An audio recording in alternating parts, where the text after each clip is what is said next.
Question number 36 है the order of penetration power of alpha, beta and gamma rays is what? So we all know that alpha rays are the least penetrating of all, beta rays are the next less penetrating rays and gamma rays are the most penetrating rays of all three basic radiations.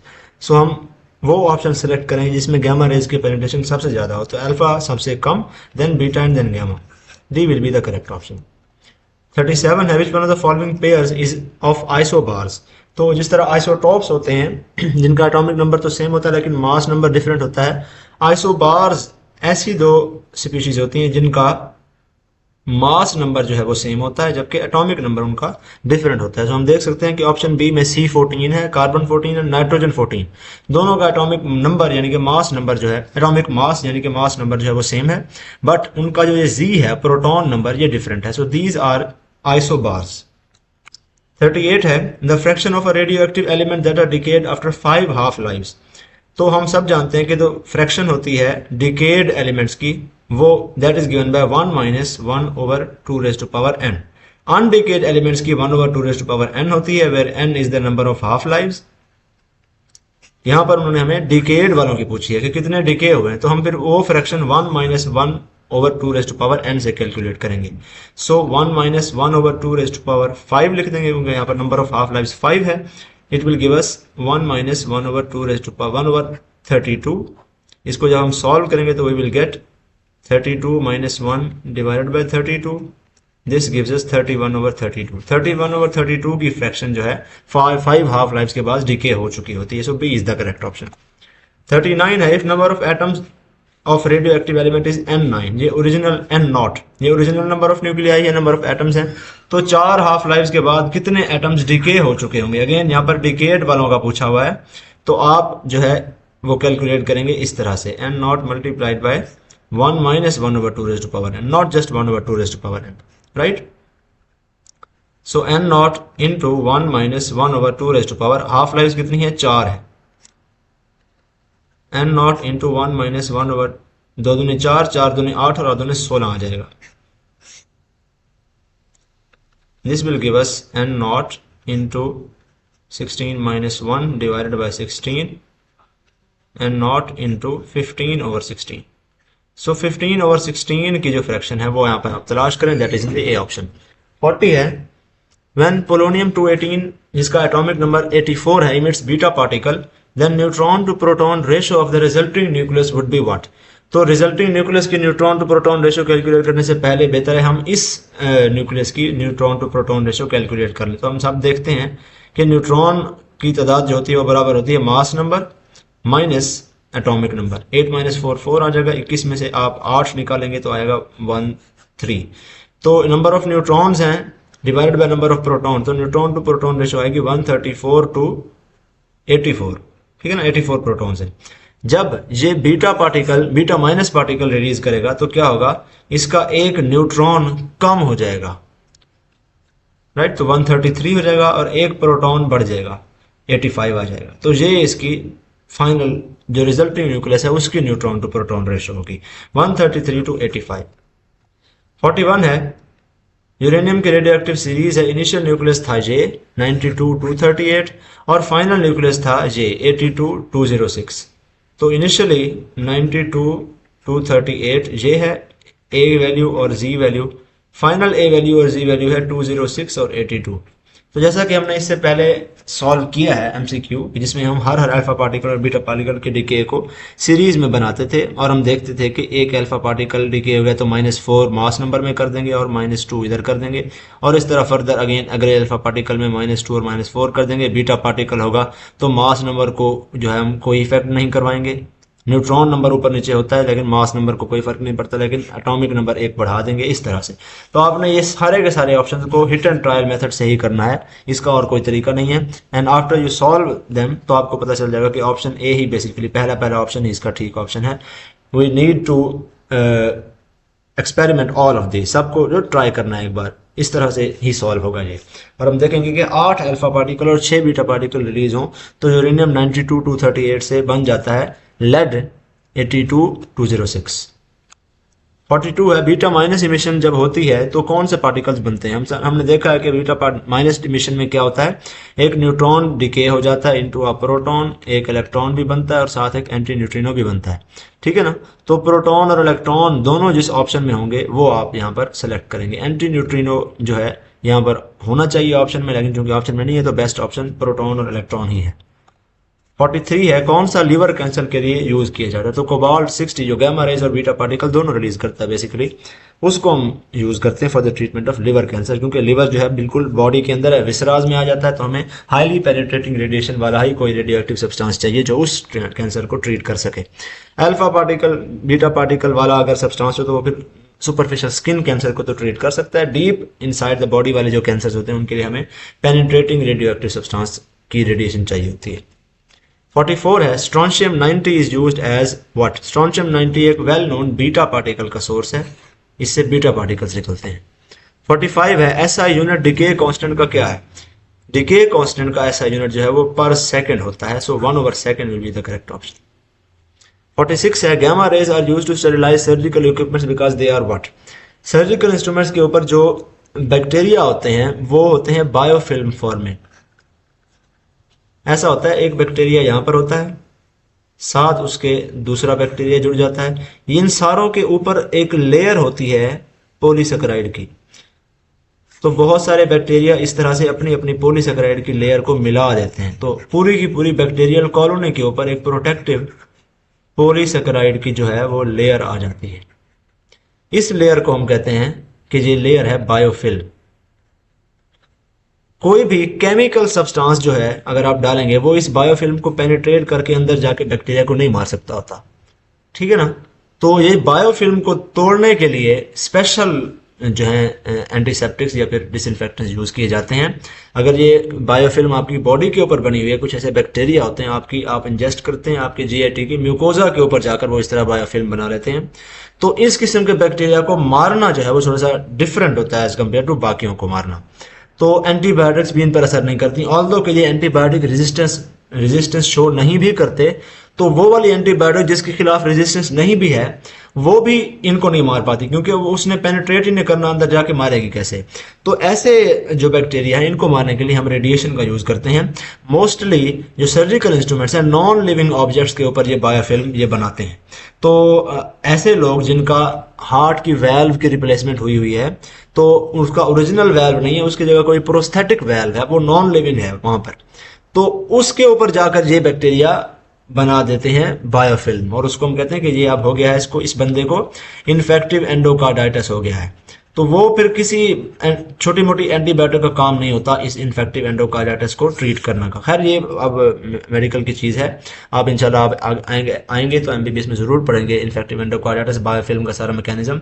तो खैर बात यह है कि surgical equipments के ऊपर जो biofilm है, अब हमें बैक्टीरिया को मारना है तो हमें कोई ना कोई हाईली पेनिट्रेटिंग रेडिएशन चाहिए जो ये बायोफिल्म को क्रॉस करके अंदर जाकर बैक्टीरिया को मारे। तो यूवी रेज से जो हम करते हैं, यूवी रेज यूज करते हैं, कभी कभार ऑटोक्लेव से स्टेरिलाइजेशन करते हैं।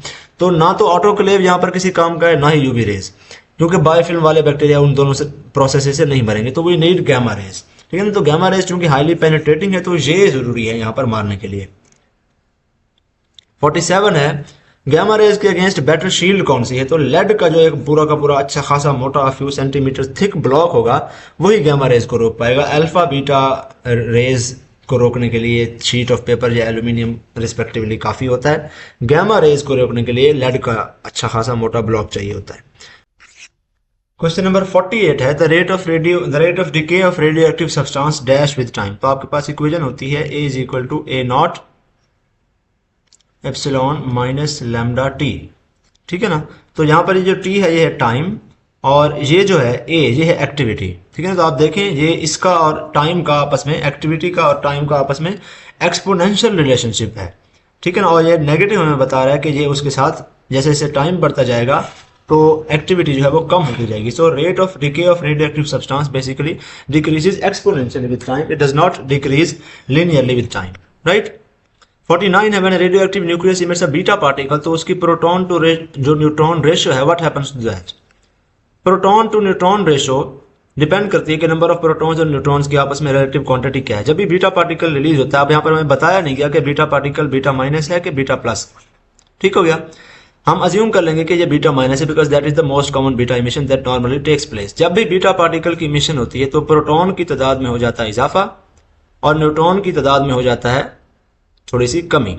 तो जो प्रोटॉन टू रेशियो है, प्रोटॉन टू न्यूट्रॉन रेशियो है, overall the ratio of protons to neutrons this increases. ठीक हो गया। तो B will be the correct option है। क्वेश्चन नंबर 50 है penetrating power of beta particles is how much increased या how much less than that of alpha rays. तो एक well known fact है, बेसिकली ये फैक्चुअल चीज है कि अल्फा पार्टिकल्स की निस्बत beta particles 1000 times more penetrating होते हैं, यानी कि उनकी जो रेंज है वो अल्फा पार्टिकल्स की निस्बत 1000 गुना ज्यादा होती है। अगर अल्फा पार्टिकल 1 मीटर तक किसी भी मीडियम में पेनिट्रेट करता है तो 1000 मीटर तक पेनिट्रेशन होगी बीटा पार्टिकल की, right, because beta particles are smaller in size and have lesser charge. 51 है half life of radio active decay follows what. ये भी आपकी बुक लाइन है, ये ऊपर भी हम दूसरे एमसीक्यूज में डिस्कस कर चुके हैं कि फर्स्ट ऑर्डर और जीरो ऑर्डर काइनेटिक्स का क्या कॉन्सेप्ट होता है।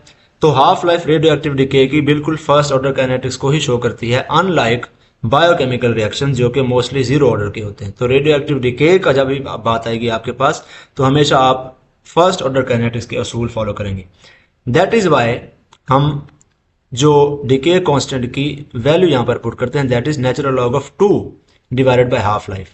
जीरो ऑर्डर रिएक्शन के लिए यहां पर न्यूमरेटर में नेचुरल लॉग ऑफ 2 नहीं होना चाहिए था। सो अगर half life radio active decay की जीरो ऑर्डर काइनेटिक्स को फॉलो करती तो डिनोमिनेटर न्यूमरेटर में जो है नेचुरल लॉग ऑफ 2 की बजाय कुछ और होता। फर्स्ट ऑर्डर काइनेटिक्स में देयर इज समथिंग एल्स, फिर natural log of something else हो जाता है।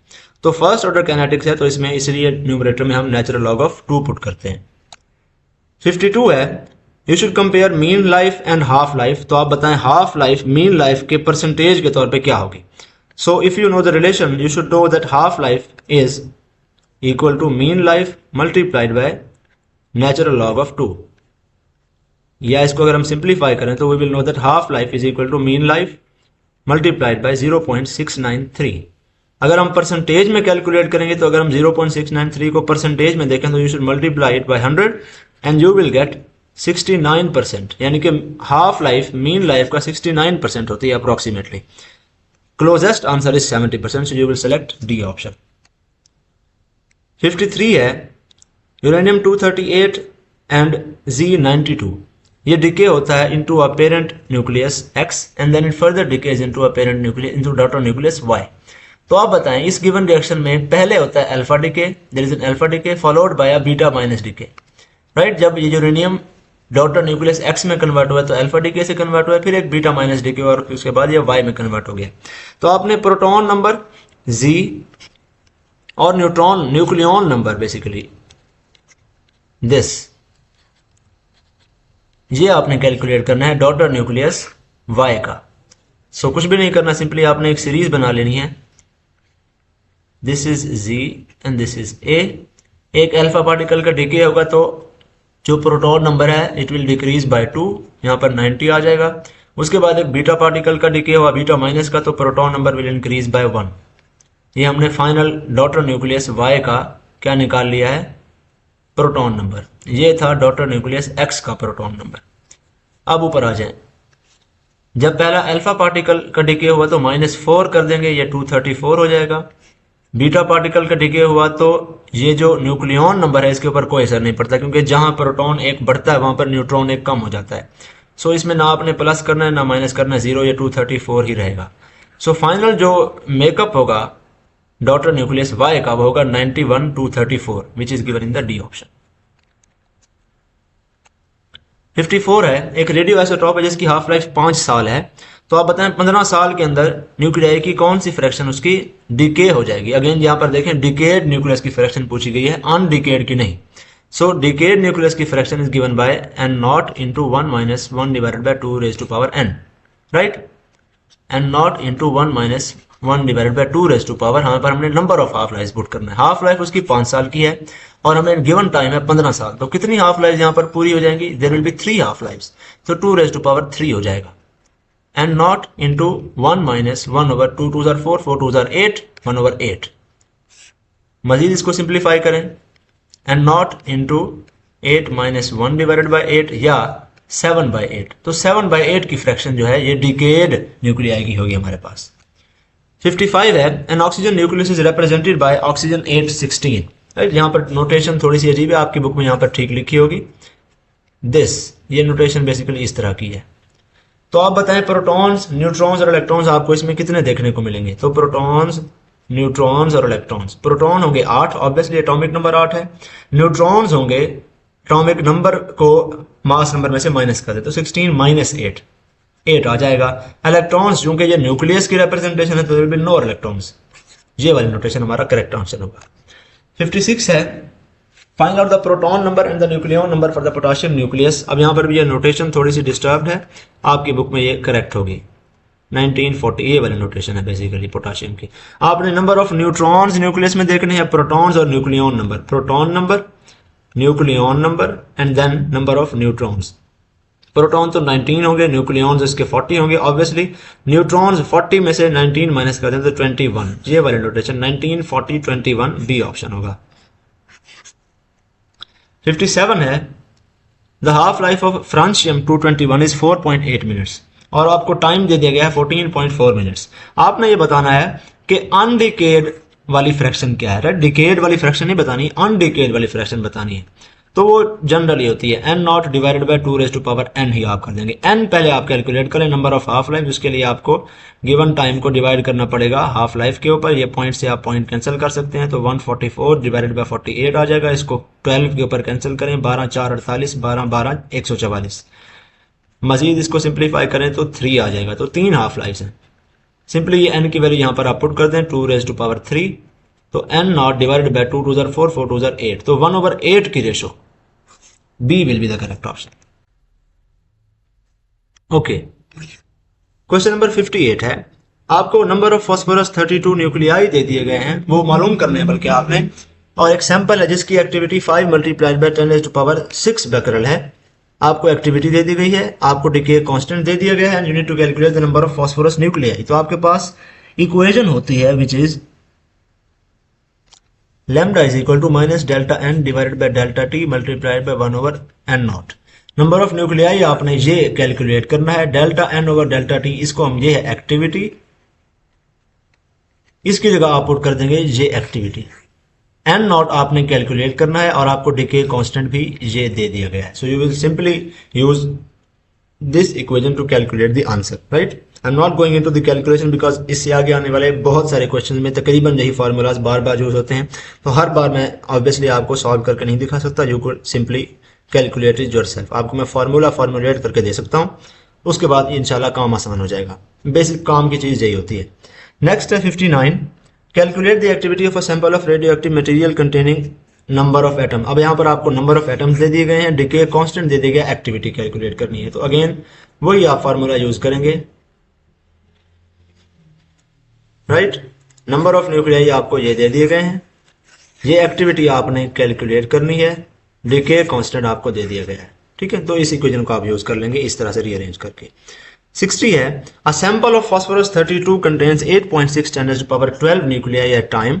ये इनिशियल नंबर ऑफ न्यूक्लियाई आपको दे दिए गए हैं एंड आपने क्या कैलकुलेट करना है, डिके कांस्टेंट भी आपको गिवन है, इनिशियल नंबर ऑफ न्यूक्लियाई भी आपको गिवन है।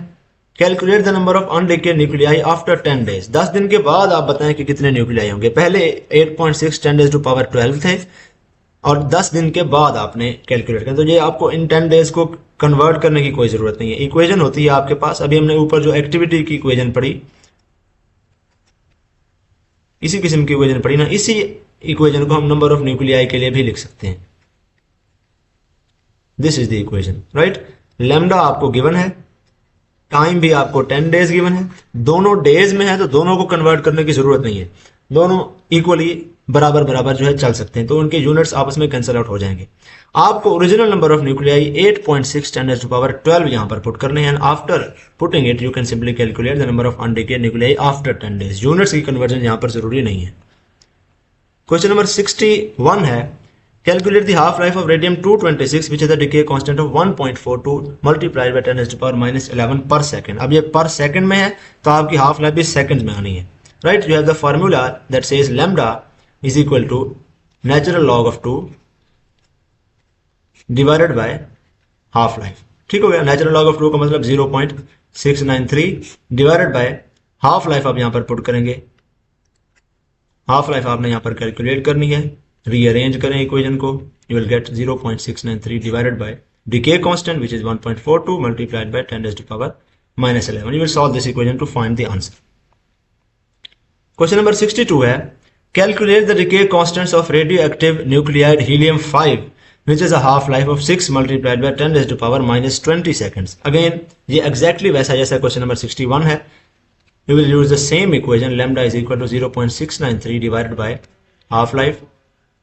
अब यहां पर आपको हाफ लाइफ गिवन है, आपने लैम्डा कैलकुलेट करना है। हाफ लाइफ आपको सेकंड्स में गिवन है, लैम्डा भी आपका पर सेकंड में ही आएगा। सो अगर आपने उसको आवर्स में कन्वर्ट करना है, मिनट्स में कन्वर्ट करना है, वो बात का काम है, right. This is the equation that you need to follow here.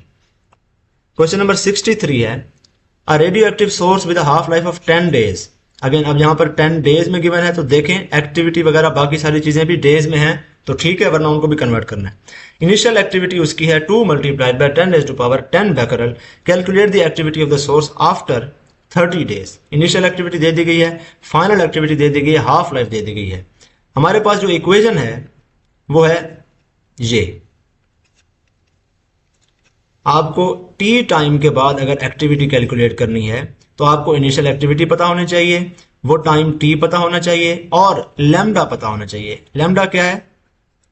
Decay constant, जो हमें इस क्वेश्चन में गिवन नहीं है। इस क्वेश्चन में हमें क्या गिवन है? हमें गिवन है उसकी हाफ लाइफ। सो पहले हम यूज करेंगे ये equation two calculate the half life, right. Calculate the decay constant. Half life हमें गिवन है 10 डेज, इसको डेज में ही रहने दें तो आपके पास ये जो लैम्डा आएगा ये भी डेज में ही आएगा। फिर आप ये टी की वैल्यू भी डेज में ही पुट करेंगे, तो किसी को भी ऊपर नीचे नहीं करना। Then you can simply calculate the value of A, which is the activity after 30 days.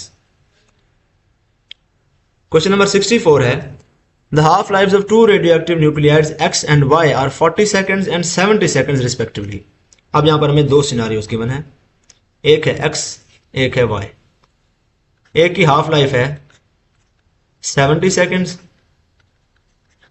और दूसरे की हाफ लाइफ है 40 seconds. First of all, you need to calculate lambda for both of them. 0.693 divided by 40 कर देंगे, ये भी आपका जवाब आएगा पर सेकंड में। For the nuclide Y, you will follow the same rule. 0.693 divided by 70, आपका जवाब यहाँ पर भी पर सेकंड में आएगा। दोनों का lambda आपको पता चल गया और दोनों के आपको initial number of nuclei given है और वो आपको बता रहा है कि सैंपल X और सैंपल Y दोनों में सेम नंबर ऑफ न्यूक्लियाई है।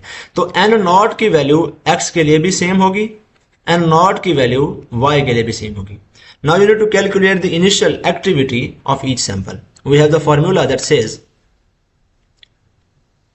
Lambda minus delta n over delta t multiplied by 1 over n nought. As we have said कि n नॉट की वैल्यू दोनों के लिए सेम है। आपने मालूम करना है delta n over delta t यानी कि radio activity for both of them. So you need lambda for both of them, जो हमने यहां पर कैलकुलेट करनी है। तो दोनों का लैम्डा आपने यहां पर पुट कर देना है। नंबर ऑफ न्यूक्लियाई को रीअरेंज करके you can easily calculate the initial activity of both of these sample. अब चूंकि ये 40 सेकंड्स था, ये सेकंड्स था, ये भी पर सेकंड में है, ये भी पर सेकंड में है, तो जवाब आपका एक्टिविटी का भी डीपीएस में आएगा, डिसइंटीग्रेशन पर सेकंड में। एंड वी नो कि डिसइंटीग्रेशन पर सेकंड का दूसरा नाम होता है बैकरल। इसलिए यहां पर आपको सारे के सारे ऑप्शंस बैकरल में ही दिए गए हैं, कोई भी क्यूरी या रदरफोर्ड में नहीं दिया गया, तो इस बात का ख्याल रखना है। 65 है calculate the mass of caesium 137। अब ये क्वेश्चन अपने पिछले वाले क्वेश्चन से एग्जैक्टली सिमिलर है, एक्सेप्ट यहां पर बात की गई है मास की। Calculate the mass of caesium 137 that has an activity of 4 10 raised to power 5 Becquerel.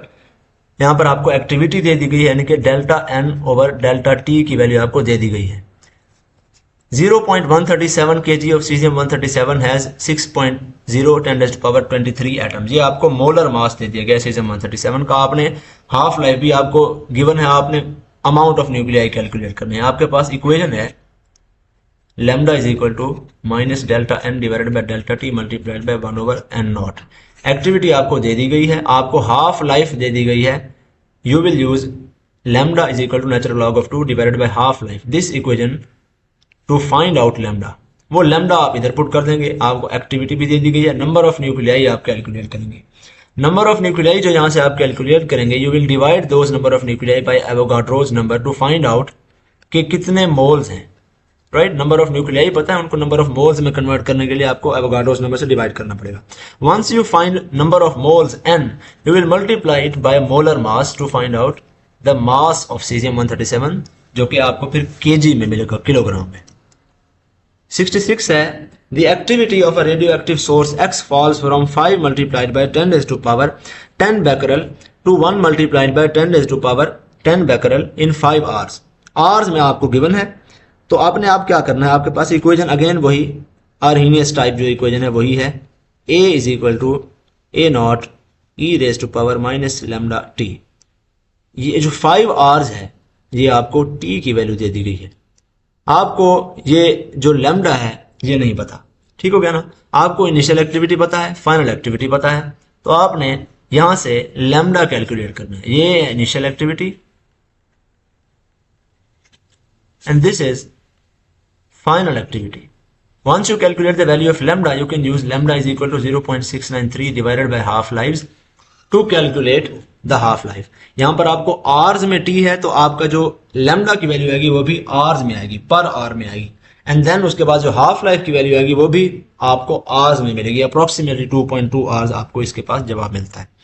67 है, the activity of a certain mass of carbon 14 is 5 multiplied by 10 to power 9 becquerel। The half life of carbon 14 is 55-70 year. आपने number of carbon nuclei जो है sample में वो calculate करने हैं। Simple सी बात है, आपको एक्टिविटी अगर गिवन है और हाफ लाइफ गिवन है तो आप उससे number of nuclei easily calculate कर सकते हैं। Lambda is equal to delta N divided by delta T multiplied by 1 over original number of nuclei. आपको एक्टिविटी गिवन है, आपको हाफ लाइफ गिवन है, जो आप इस फॉर्मूले में पुट करेंगे and you will calculate the value of lambda.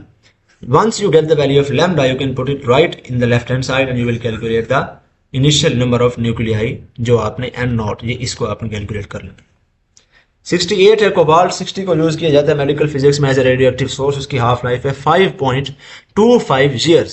आपने कैलकुलेट करना है कि सैंपल एक डिलीवर हुआ है इनटू द हॉस्पिटल और उसकी activity 1/8 of its original value when delivered कितनी हो जाएगी। यानी अभी डिलीवर हुआ है तो 1/8 ऑफ करंट एक्टिविटी तक अगर उसकी एक्टिविटी हमने कम करनी है, हमने देखना है कि कितना टाइम लगेगा कि इसकी एक्टिविटी 1/8 हो जाए, तो आप बताएं कितना टाइम लगेगा, वो टाइम आपने कैलकुलेट करना है। You simply need to know the half life और उसके बाद आपने ये मालूम करना है कि 1/8 तक होने में कितनी हाफ लाइफ लगती है। We all know that the fraction जो होती है वो 1/2 होती है, तो 1/8 का मतलब है 1/2 2 2 4 4 2 8, ये 2 हो जाएगा, राइट। तो n की वैल्यू यहाँ पर 3 है, इसका मतलब है 3 हाफ लाइव्स लगेंगी इस कोबाल्ट 60 के सैंपल की एक्टिविटी को 1/8 ऑफ इट्स ओरिजिनल वैल्यू तक पहुंचने तक। आपको हाफ लाइफ 5.25 ईयर्स गिवन है, 3 हाफ लाइव्स का टाइम कितना होगा, इसको मल्टीप्लाई कर दें, यू विल गेट 15.8 ईयर्स। तो तकरीबन 16 साल लगेंगे कोबाल्ट 60 की उस सैंपल की एक्टिविटी को 1/8 होने में। 69 है, आयोडीन 131 एक बीटा इमिटर है, उसकी हाफ लाइफ है 194 आवर्स, जिससे हमें इस एमसीक्यू में कोई गर्ज नहीं है, ये सिर्फ आपको कंफ्यूज करने के लिए दिया हुआ है। इसका बाकी जो डेटा है वो मैटर करता है, वो डिके होता है जीनॉन में, राइट। यहां पर अब इसको मैं अगर दोबारा लिख लूं, iodine 53 131 decays into xenon PQ plus साथ एक इलेक्ट्रॉन निकला, ये बीटा एक उसका पार्टिकल निकल गया। आपने P और Q की वैल्यू मालूम करनी है। तो जब भी बीटा डिके होता है तो क्या होता है कि बीटा माइनस डिके है ये ऑब्वियसली, तो प्रोटॉन एक बढ़ जाएगा, तो Q की जगह हम यहां पर लिखेंगे 54 और न्यूट्रॉन जो होता है वो एक कम हो जाता है, लेकिन जो नेट न्यूक्लियॉन नंबर है वो सेम रहता है। तो ये जो P की वैल्यू है ये 131 ही रहेगी। सो 54 131 ये होगा इस जीनॉन का मेकअप। सो 54 131 आपने सी ऑप्शन को यहां पर करेक्ट सेलेक्ट करना है। 70 है, हाफ लाइफ आपको दे दी गई है सोडियम की 15 आवर्स, आपने डिके कांस्टेंट कैलकुलेट करना है। You will simply use lambda is equal to natural log of 2 divided by half life. यहां पर आप हाफ लाइफ पुट करेंगे, you will get lambda in per hour units, ठीक है ना। 15 आवर पुट करेंगे तो लैम्डा भी पर आवर में मिलेगा। 71 है, जब भी कोई रेडियोएक्टिव सब्सटेंस डिके होता है तो इन मंदरजा ऑप्शन में से कौन सा ठीक है। ऑप्शन ए है कि it डिसओबेज the law of conservation of mass because its mass decreases with time. Parent nucleus का मास ज्यादा है, डॉटर न्यूक्लियस का मास कम होता है, तो ऐसा अपीयर होता है कि as if law of conservation of mass यहाँ पर फॉलो नहीं हो रहा। ये स्टेटमेंट गलत है, ऐसा सिर्फ अपीयर होता है, होता नहीं है। 4 न्यूक्लियॉन कम हो जाते हैं पेरेंट न्यूक्लियस के जब भी वो अल्फा डिके करता है एक मरतबा, लेकिन वो 4 न्यूक्लियॉन गुम नहीं हो जाते। वो 4 nucleon in the form of a doubly ionized helium nucleus यानी कि He+2 की फॉर्म में निकल जाते हैं। तो 4 न्यूक्लियॉन लूज नहीं हुए, वो 4 nucleon in the form of this particle निकल गए हैं। वो अभी भी यूनिवर्स में एग्जिस्ट करते हैं, तो यूनिवर्स में मास टोटल कांस्टेंट ही है। ऑप्शन ए इसलिए गलत हो गया। ऑप्शन बी है it's radioactivity increases as more of it decays. तो ऐसा नहीं होता, जैसे जैसे कोई सब्सटेंस डिके होता जाता है उसकी रेडियो एक्टिविटी उल्टा कम होती जाती है, बढ़ती नहीं है। क्यों? क्योंकि radioactivity is directly proportional to the number of nuclei present at any time. जैसे जैसे कोई सब्सटेंस डिक्रीज होता है, ये नंबर ऑफ न्यूक्लियाई जो है ये कम होते जाते हैं, तो रेडियो एक्टिविटी भी कम होती जाती है। बी ऑप्शन भी गलत हो गया। सी है it obeys laws of conservation of charge. ये बिल्कुल ठीक है। ये क्यों ठीक है ये मैं बाद में बताता हूँ। क्वेश्चन नंबर डी है all beta particles emitted from the nucleus have the same energy. ये भी बात गलत है। अल्फा पार्टिकल्स और गैमा पार्टिकल्स ये जो रिलीज होते हैं इनकी जो एनर्जी होती है वो सेम ही होती है, राइट। अगर एक और न्यूक्लियस एक्स है वो भी अल्फा पार्टिकल रिलीज कर रहा है, न्यूक्लियस वाई है वो भी अल्फा पार्टिकल रिलीज कर रहा है, तो उन दोनों के रिलीज किए हुए जो अल्फा पार्टिकल्स हैं उनकी एनर्जी सेम होगी, same with the gamma rays. लेकिन बीटा पार्टिकल्स का सिस्टम ऐसा नहीं होता। बीटा पार्टिकल्स एक ही न्यूक्लियस में से भी अगर eight the same time 100 beta particles निकल रहे हैं तो कुछ की एनर्जी ज्यादा होगी, कुछ की एनर्जी कम होगी। हम मैक्सिमम एनर्जी वाला लेते हैं और उसको इक्वेशन में यूज करते हैं। जस्ट लाइक फोटो इलेक्ट्रॉन्स, उसमें भी कुछ इलेक्ट्रॉन जो फोटो इलेक्ट्रिक इफेक्ट से निकलते हैं उनकी एनर्जी कम होती है, कुछ की ज्यादा होती है। वो जो एक मैक्सिमम वाला फोटोन होता है, हम मैक्सिमम वाला इलेक्ट्रॉन लेते हैं, उसकी एनर्जी को पुट करते हैं आइंस्टाइन की फोटो इलेक्ट्रिक इक्वेशन में। तो वही काम यहां पर भी है। बीटा पार्टिकल्स का भी वैसा ही सिस्टम होता है। तो ये डी स्टेटमेंट भी गलत हो गया। अब बात आ जाती है सी वाले स्टेटमेंट पर कि ये सी वाले स्टेटमेंट क्यों ठीक है। तो ऐसा अपीयर होता है कि न्यूक्लियस में नॉर्मली कोई भी नेगेटिवली चार्ज पार्टिकल नहीं है, या तो उसमें प्रोटॉन्स हैं या फिर उसमें न्यूट्रॉन्स हैं। तो जब बीटा पार्टिकल की मिशन होती है, चाहे बीटा माइनस हो जिसमें इलेक्ट्रॉन निकलता है, चाहे बीटा पॉजिटिव हो जिसमें पॉजिट्रॉन निकलता है, तो अपीयर ऐसा होता है कि फॉर एग्जांपल अगर इलेक्ट्रॉन निकल रहा है तो न्यूक्लियस में से एक इलेक्ट्रॉन प्रोड्यूस हो गया है। तो लगता ऐसा है कि यूनिवर्स में एक और नेगेटिवली चार्ज्ड पार्टिकल क्रिएट कर दिया गया है। लेकिन law of conservation of charge तो ये कहता है कि दुनिया में जितना चार्ज यूनिवर्स में शुरू से था उतना ही रहता है। कभी भी ऐसा नहीं होता कि दुनिया में शुरू में जितना पॉजिटिव चार्ज था अब बढ़ गया हो। चार्ज हमेशा सेम ही रहता है, ठीक है ना। जब भी कोई पॉजिटिवली चार्ज पार्टिकल प्रोड्यूस होता है किसी भी रिएक्शन के नतीजे में, तो हमेशा उसके साथ एक नेगेटिवली चार्ज पार्टिकल भी प्रोड्यूस होता है। Same in the opposite way, जब कोई पॉजिटिवली चार्ज पार्टिकल डिस्ट्रॉय होगा साथ ही नेगेटिवली चार्ज पार्टिकल भी डिस्ट्रॉय होगा, so that the total charge on the universe remains the same. This is what we call law of conservation of charge. तो beta decay में भी यही law of conservation follow होता है। Beta decay में ऐसा होता है कि एक न्यूट्रॉन डिके हो जाता है into a proton and an electron and an antineutrino. तो जहां पर वो इलेक्ट्रॉन निकल रहा है, ये electron as a beta particle बाहर चला जाएगा, ये प्रोटॉन न्यूक्लियस में ही रहेगा, जिसकी वजह से न्यूक्लियस का एटॉमिक नंबर बढ़ जाता है। So at the same time proton भी बन रहा है, इलेक्ट्रॉन भी बन रहा है, तो law of conservation of charge follow हो रहा है, ठीक है ना। तो 71 का सी ऑप्शन आप सेलेक्ट करें।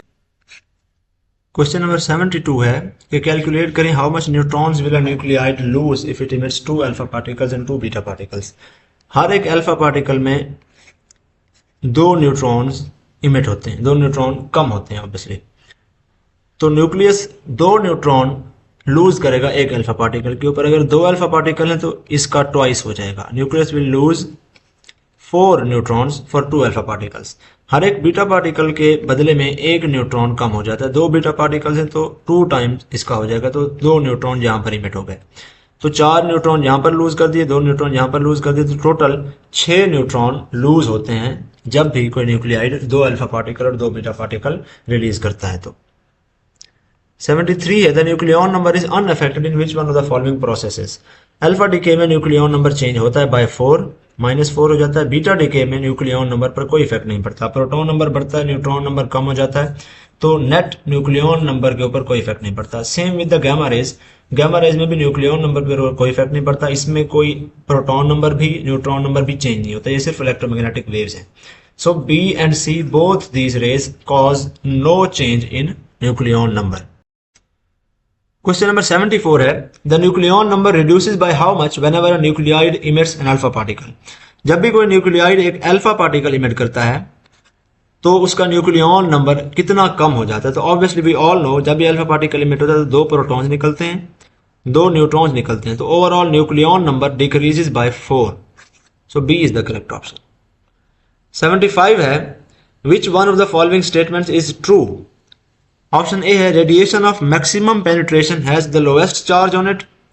ऑप्शन बी है a sheet of paper can easily stop a beam of gamma rays. ये बिल्कुल गलत बात है, गैमा रे रोकने के लिए हमें एक जो ब्लॉक ऑफ लेड चाहिए होता है। ऑप्शन ए बिल्कुल ठीक है, जिसकी रेडिएशन की पेनिट्रेशन मैक्सिमम होगी उसका चार्ज सबसे कम होगा। गैमा रेज मैक्सिमम पेनिट्रेटिंग होती है, उनके ऊपर कोई चार्ज नहीं होता। ऑप्शन सी है we need a thick block of lead to prevent alpha rays from escaping. ये बिल्कुल गलत बात है। अल्फा रेज को अगर आपने रोकना है तो अगर आप अपनी कॉपी में से एक शीट ऑफ पेपर फाड़ लें उसके सामने रख लें तो अल्फा रेज रुक जाएंगी। You need just a thin sheet of paper to stop alpha rays, वो बहुत ही मिनिमली पेनिट्रेटिंग होती हैं। ऑप्शन डी है gamma rays would deflect in the presence of a strong magnetic field with a predictable direction of deflection. ये बिल्कुल गलत बात है। गैमा रेज न्यूट्रल होती है, मैग्नेटिक फील्ड में हमेशा जब भी कोई चार्ज पार्टिकल एंटर होता है तभी वो डिफ्लेक्ट होता है। तो गैमा रेज चूंकि न्यूट्रल है, जैसे ही वो मैग्नेटिक फील्ड में एंटर होंगी वो एग्जैक्टली स्ट्रेट लाइन में निकल जाएंगी फ्रॉम द ऑपोजिट साइड। सो ये डी स्टेटमेंट भी गलत है, सी भी, बी स्टेटमेंट भी गलत है, ए वाली स्टेटमेंट आपकी जो है वो करेक्ट है। That's all for nuclear physics. I hope you guys have understood the entire discussion that we have just made. See you guys in the next video.